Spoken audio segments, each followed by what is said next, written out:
जय भीम साथियों, मैं शिवम कुमार जाटव, बाबा ए के गौतम चैनल में आपका हार्दिक स्वागत है। और हमारे साथ इस टाइम पे उपस्थित हैं बाबा ए के गौतम। आज हम जो संसद भवन से मूर्ति हटाई गई, आज उसका थोड़ा लोगों से इंटरव्यू लेने आए हैं। किस तरीके से लोगों की भावनाओं के साथ खेला गया है और किस तरीके से लोगों की भावनाओं के साथ उनको ठेस देने का जो काम किया गया है विपक्ष की सरकार ने, तो लीगल तरीके से कितने लोग इन सब चीज़ों से निराश हैं। तो आज ये सब चीज़ हम अपने बाबा ए के गौतम न्यूज़ के चैनल की ओर से दिखाने वाले हैं। तो उससे पहले बाबा ए के गौतम का इंटरव्यू करते हैं, ठीक है। सभी सम्मानित साथियों को जय भीम, नमो बुद्धाय। आई एम बाबा ए के गौतम। सभी साथियों, मेरा ये रिक्वेस्ट है, ये देखिए जो बाबा साहब के साथ इन लोगों ने अन्याय किया है इस करंटली सरकार ने, ये बहुत आसानी है हमारे लोगों के प्रति जो इन लोगों ने फूट फैलाई है। आप देख सकते हैं पूरा आक्रोश यहाँ पे। और हमारे जो 1964 में मूर्ति लगाई गई थी, ये पार्लियामेंट जहाँ पे हम हर साल हम लोग वहाँ पे दर्शन करने जाते हैं। 14 अप्रैल और 6 दिसंबर को एक साथ हम लोग सभी हमारे समाज के लोग और जो भी बाबा साहब को मानने वाले लोग हैं, सभी लोग जाकर एक साथ माल्यार्पण करते हैं, श्रद्धा सुमन अर्पित करते हैं और सभी लोगों की भावनाओं पे ठेस पहुँचाई गई है। तो मेरा ये कहना है कि सरकार जो भी कर रही है फ़िलहाल बहुत ही गलत कर रही है। और यहाँ पे जो आप हमारी भीड़ देख रहे हैं, हमारे पीछे सारे हमारे सम्मानित साथीगण आए हुए हैं। और इसके लिए क्या है कि ये बिल्कुल तानाशाह सरकार, अभी जो तानाशाही चल रही है, तानाशाह नहीं चलने देंगे हम यहाँ पे। और रहेगी बात, यहाँ पे मूर्ति दोबारा रीस्थापित करनी पड़ेगी सरकार को, प्रेजेंट सरकार को। यहाँ पर आप देख सकते हैं जहाँ पे भीड़ लगी हुई है, यहाँ पे सारा अपना बाबा साहब के समर्थन में लोग आए हुए हैं बाबा साहब का स्टैचू रीस्थापित करने के लिए। और अगर ऐसा नहीं सरकार करती है तो उस सरकार के खिलाफ बहुत बड़ा एक्शन लिया जाएगा हमारे समाज की तरफ से। और संवैधानिक तरीके से इन लोगों ने हमें बिल्कुल ही नहीं इन्फॉर्म किया, हमारे समाज को नहीं बताया, हमारे लोगों को नहीं बताया। और इसके लिए हम बहुत हमें दुख है, इसका खेद है कि हमारे समाज के लोगों को नहीं बताया। फिलहाल तो हमारे समाज से जुड़े एक भाई हैं हमारे, कुछ कहना चाहेंगे आप? जी सर, सबसे पहले जय भीम। सर देखिए, जिस तरीके से हमारे परम पूज्य भारत रत्न बाबा साहब अम्बेडकर की प्रतिमा को संसद भवन के अंदर से रात के अंधेरे में हटाया गया, ये सबसे बड़ा गलत काम है। जो सरकार देखिए संविधान के है ना शपथ लेकर के नहीं आ, चाहे वो प्रधानमंत्री हो, चाहे मुख्यमंत्री हो, चाहे सांसद हो, चाहे विधायक हो, चाहे जो भी हो, जो संविधान की शपथ लेते हैं, तो आज उन्होंने ऐसी हरकत क्यों करी जो कि रात के अंधेरे में बाबा साहब की प्रतिमा को हटाया गया। इन सब चीज़ों से तो लोगों की भावनाओं को ठेस पहुँचा रहे हैं, कहने का मतलब। बिल्कुल वही पहुँचा है ना। अब देखिए जैसे हमें ठेस पहुँची क्योंकि वो हमारे लिए सबसे बड़े, जैसे लोगों के लिए भगवान होते हैं, वो हमारे लिए भगवान से ही बढ़कर सबसे ज़्यादा अहमियत रखते हैं। क्योंकि उन्होंने दलितों के लिए, शोषितों के लिए, वंचितों के लिए, SC ST OBC माइनॉरिटी समाज के लिए जो काम किया है वो आज तक किसी ने भी नहीं किया है। जो आज हमें मान सम्मान से देखो जीने का अधिकार मिला, या आज हम कपड़े पहन कर तन पे खड़े हुए हैं, ये आज हम प्रोटेस्ट कर रहे हैं, वो संविधान की देन है। हाँ जी बताओ सर, जिस तरीके से लोगों की भावनाओं के साथ सरकार ने, वर्तमान सरकार ने जो खिलवाड़ किया, जैसे कि हम देख रहे हैं यहाँ लोगों को बिगर बताए उनकी भावनाओं के साथ जिस तरीके से सरकार ने बिगर बताए पूजनीय डॉक्टर भीमराव अम्बेडकर जी की मूर्ति को हटा दिया गया। मेन मुद्दा तो यही है भाई, ये बीजेपी का एजेंडा ये है कि जो भी दलित से रिलेटेड चीज़ें हैं वो सब फिनिश की जानी चाहिए।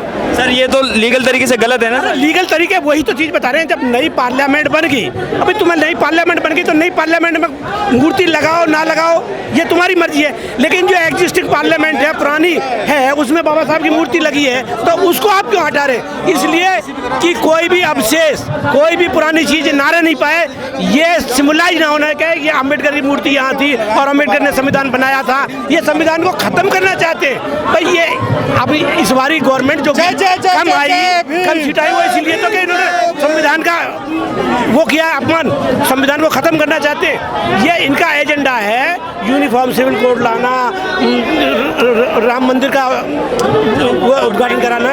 इसका कहने का मतलब ये है संविधान के विरोध में रहते हैं। और ये मनुस्मृति जैसी जो किताब थी जो डॉक्टर भीमराव अम्बेडकर जी ने, उसको लागू करने से पहले जला दिया गया था, समाप्त कर दिया गया था।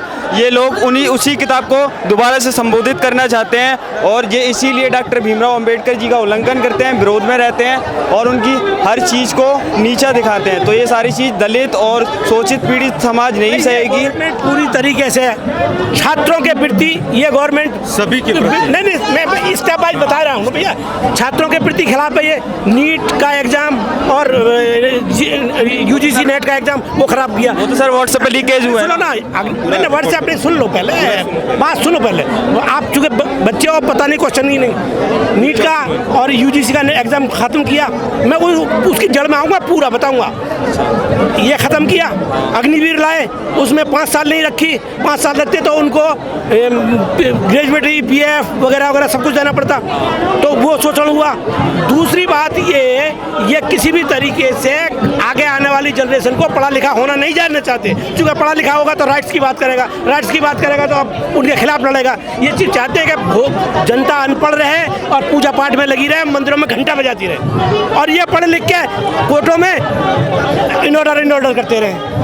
ये चीज़ है। सर का कहने का मतलब ये है, अगर वो शोषित समाज अगर पढ़ लिख गया और उस एजुकेशन प्राप्त हो गई की तरफ ले जाना चाहते हैं सर, अगर उन्हें एजुकेशन प्राप्त हो गई तो सर का कहने का मतलब ये है, शोषित और जो वंचित पीढ़ियां हैं अगर उनको एजुकेशन प्राप्त हो गई तो ये ऑब्जेक्शन उठाएंगे और सरकार के खिलाफ आवाज़ उठाएंगे। आपका क्या कहना है सर? रंजीत मेरा नाम है और ये बाबा साहब की प्रतिमा हट्टी है, इसका भी मैं मजम्मत करता हूँ। और जो सबसे समसामयिक चल रहा है हम युवाओं के लिए, छात्रों के लिए, जो नीट का मसला चल रहा है, एनटीए अब नकारा टेस्टिंग एजेंसी बन चुकी है। इसलिए बन चुकी है क्योंकि ये नाम तो रखते हैं नीट, लेकिन exam neat and clean conduct करवा नहीं पाते हैं, नाम नीट रख देते हैं। और ना जब से बीजेपी सरकार है, जब से धर्मेंद्र प्रधान, इसलिए मैं कह रहा हूँ कि एनटीए नकारा टेस्टिंग, क्योंकि एनटीए का जो चेयरपर्सन है वो एनटीए के चेयरपर्सन का नाम है प्रदीप जोशी, और अपने विद्यार्थी जीवन में एबीवीपी का कार्यकर्ता था, बीजेपी का कार्यकर्ता अटल बिहारी वाजपेयी, मुरली मनोहर जोशी के बहुत करीबी था।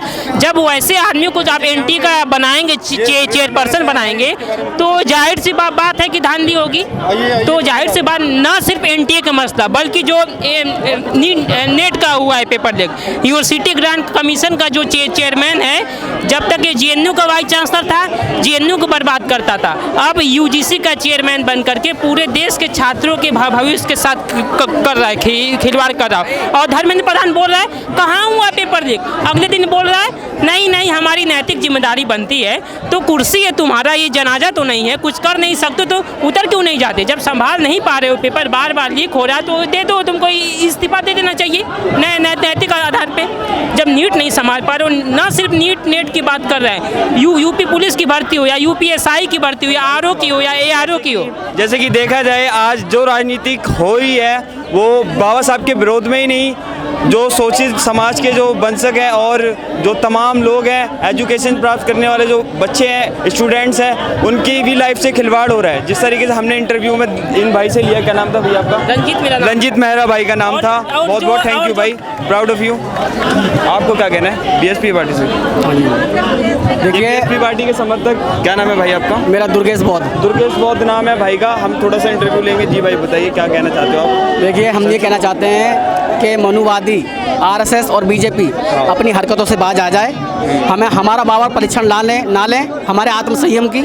हम बहुत संयमित व्यक्ति हैं और संयम से रहते हैं, क्योंकि हम संविधान को मानते हैं। मगर इसका मतलब ये बिल्कुल ना निकालें कि हम सड़कों पर नहीं उतर सकते, आंदोलन नहीं कर सकते, और अब जरूरत पड़ेगी तो हम आक्रोशित वाला भी आंदोलन कर सकते हैं सर। मगर देखो, हमें मजबूर ना करें। सर का कहने का मतलब ये है, हम संविधान के दायरे में हैं, तो अभी आपको समझा रहे हैं, आप उनको क्रोध ना दिलाएं कृपया करके कि हम संविधान के दायरे से बाहर जाएं, फिर हम उस दायरे को भूलकर फिर आपकी सर पर बैठकर नाच के फिर हम अपना। देखिए, ये लोग क्या करते हैं, ये संविधान को खत्म करने के लिए संविधान का ही प्रयोग कर रहे हैं। संविधान को खत्म करने के लिए संविधान के दायरे में काम कर रहे हैं। मगर हम संविधान को बचाने के लिए, जिस दिन हमने एक दिन के लिए संविधान को साइड में कर दिया और हम बाबा साहब से माफी मांग लेंगे, कोई बात, मगर क्योंकि लड़ने वाली कौम ही आगे बढ़ती है। अब हम कब तक हम संविधान के दायरे में रह करके अब चुप भी बैठेंगे, मगर जब हमें जरूरत पड़ेगी, फिलहाल तो हम अभी तो संविधान के दायरे में हैं। जिसकी संख्या भारी उसकी उतनी हिस्सेदारी, ठीक है। कहाँ कहाँ दे रहे हैं, क्योंकि सत्ता पे वही लोग बैठे हैं, बड़े बड़े प्रशासनिक जितने भी हैं, जो भी मतलब पद हैं, सब पर वो यही लोग बैठे हुए हैं। मगर इसका मतलब ये नहीं है कि ये लोग हम पे राज,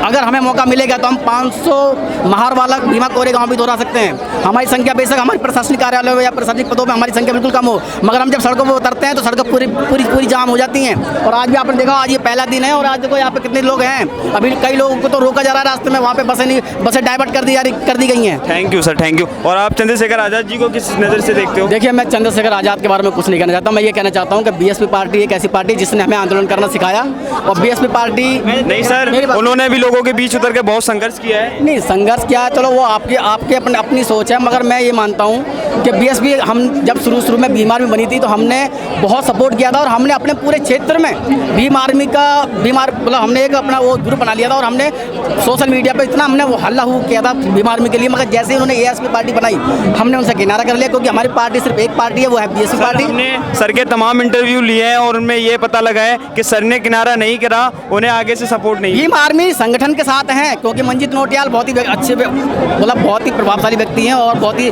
सुलझे व्यक्ति हैं, वो मायावती को सपोर्ट करते हैं। हमने भीम आर्मी से किनारा नहीं किया, हमने एएसपी पार्टी जो उन्होंने बनाई, हम उससे नाराज हैं चंद्रशेखर से। बाकी हम बीएसपी के सपोर्टर थे, हैं और रहेंगे। सर उन्हें तो मजबूरन उतरना पड़ा ना व्यवस्था। मजबूरन क्या मजबूरी थी बताइए, आप मेरे को बताइए क्या मजबूरी थी? सर जो बाकी दल थे जो बहन कुमारी मायावती से पहले उन्हें सपोर्ट कर रहे थे, जैसे कि अखिलेश यादव हो गए, कांग्रेस पार्टी हो गई, तमाम दल थे। अब मैं आपको उंगलियों पे नहीं गिना सकता क्योंकि कैमरे में मेरी वीडियो रिकॉर्ड हो रही है। तो हमारा प्रश्न पूछना, सवाल पूछना हमारा काम होता है, ना कि हमें बताना, ठीक है? तो वो आप लोग बताओगे, ये आपका काम है। बाकी उन्होंने ऐसा कुछ बताया कैमरे के सामने कि मुझे आगे से सपोर्ट नहीं मिली, तब जाके मैंने अपनी पार्टी खड़ी करी और लोगों ने सपोर्ट लेने के लिए क्या पहल की, आप मुझे ये बता सकते हैं क्या? सर उन्होंने पहल की, उन्होंने तो बहन जी को भी बोला कि आप मुझे समर्थन दें। मुझे एक स्टेटमेंट या एक मुझे वो दिखा दीजिए जिसमें उन्होंने कहा था, आप न्यूज़ पे देखिए ना, बहन जी के पास गए हो या उनसे कोई बात की हो। सर बिगर अपॉइंटमेंट के बहन जी के पास आप जा सकते हो, तो उन्हें बोलना चाहिए कि अपॉइंटमेंट हर, मैं आपको इतनी वीडियो दिखा दूं, चंद्रशेखर आज़ाद ने बहुत अपॉइंटमेंट मांगी है। नहीं ऐसा कुछ नहीं है। आप सर कोई नहीं। हाँ, वो किस विषय पे बोल लूँ? सर आप चंद्रशेखर आज़ाद को किस विषय पे देखते हो? वैसे हर आंदोलन में उनका एक बहुत बड़ा महत्वपूर्ण विषय का एक वो सहयोग रहता है, इस आंदोलन में क्यों नहीं आए या फिर आने वाले हैं, क्या कहना चाहोगे? देखो, उसके जो समर्थक लोग हैं वे बहुत काफ़ी लोग आए हुए हैं, ऐसी बात नहीं है, वे आए हुए हैं। वो कोई इमरजेंसी में कोई कहीं रुक गए हैं वे, लेकिन हो सकता है वे आ भी जाए, लेकिन आएंगे ज़रूर। और ये सब एक चंद्रशेखर नहीं है, बहुत सारे चंद्रशेखर ही हैं सब, जितने भी यहाँ लोग हैं चंद्रशेखर ही समझो। पर उनकी पॉपुलेशन सर जिस तरीके से देखती जाती है, अब तो सत्ता में भी पावर मिल चुकी है, और जिस तरीके से सर ने लोगों में एक नया जुनून पैदा किया है, नए युवा हैं उनके अंदर जो एक अपनी शक्ति दी है, वो एक अलग ही नाम दिया, चंद्रशेखर आज़ाद रावण। चंद्रशेखर रावण ने अनंत शक्ति दी है। और अभी तो ये 2-3 तारीख को जो इन्होंने पार्लियामेंट में से बाबा साहब की मूर्ति हटाई है, इसके विषय में अभी अधिवेशन चल रहा, इसी में हंगामा होने वाला है। ये भी हंगामा होने वाला है, ये संसद आसानी से चलेगी नहीं, क्योंकि ये बताओ जो मंदिर हो या कोई मूर्ति हो, घर में भी हो, तो हर आदमी आस्था होती है ना। सर आस्था के प्रति किसी चीज़ की अगर भावनाओं को हम ठेस पहुंचाने की कोशिश करेंगे तो सरासर ये विरोध का काम होता है और लोगों की हिंसा छेड़ने का काम होता है। ये विरोध ये सांकेतिक विरोध कर रहे हैं। अभी तो हम संविधान के दायरे से बात कर रहे हैं, ताकि पब्लिक अपना, ये सरकार ये चाहती है कि ये उग्र रूप धारण करे और इनको गिरफ्तार करके जेल करिए, तो चाहते हैं ये चीज़ कि ये मतलब किसी तरह से आए कब्जे हम हमारे, क्योंकि इन्होंने शिक्षा हमारी छीन ली, नौकरी हमारी छीन ली, और पढ़ाई लिखी इन्होंने 7 साल में 70 पेपर लीक कर चुके हैं। ये क्या मतलब है? इसका मतलब है किसी को नौकरी देना ही नहीं चाहते। समाज में एक पहली सरकार ऐसी है जो पढ़ाई पे भी 18% टैक्स लेती है। हाँ, पढ़ाई पे भी 18% लेती है। ये क्या है? गरीब आदमी बता कहाँ तक पढ़ लेगा? और जो हाई एजुकेशन है वहाँ तक तो हमारे बच्चे पहुँच ही नहीं सकते। आज जो हम इतने पढ़े लिखे हैं, BA BEd LLB करे हुए हैं, हम अपने बच्चों को नहीं पढ़ा सकते। हम SC/ST समाज की जो बच्चे हैं, जो दलित समाज और आदिवासी समाज के जो बच्चे हैं, इनका कहने का मतलब ये, वो परिवार मेहनत मजदूरी करने वाला होता है, वो पढ़ाएगा जब अपना घर चलाएगा, किस तरीके से होगा। जिस तरीके से सरकार ने आज जो हाल कर रखा है, महंगाई इतनी हो रखी है। वो तो अपना घर ही चला नहीं सकता तो एजुकेशन कहाँ से कर लेगा। एजुकेशन तो इतनी हाई कर दी उन्होंने, अब वो पढ़ ही नहीं सकता बेचारा। उसको तो ये तो सरकार ये चाहती है कि ये पढ़े लिखे नहीं, ये केवल किसी बहाने से मंदिर मस्जिद में इल्झे रहे और तुम अपना उल्लू सीधा करते रहो, ताकि ये सरकार पढ़े लिखे को तो चाहती नहीं, क्योंकि पढ़े लिखेंगे अधिकार मांगेंगे और अधिकार तो वही मांगेंगे जो पढ़े लिखेगा। तो ये पढ़े लिखे को तो चाहते ही नहीं, ये सरकार तो हमेशा पढ़े लिखे को विरोधी है और बाबा साहब के भी विरोधी है और किसी को ये नौकरी नहीं देने चाहते। बहुत बहुत थैंक यू सर।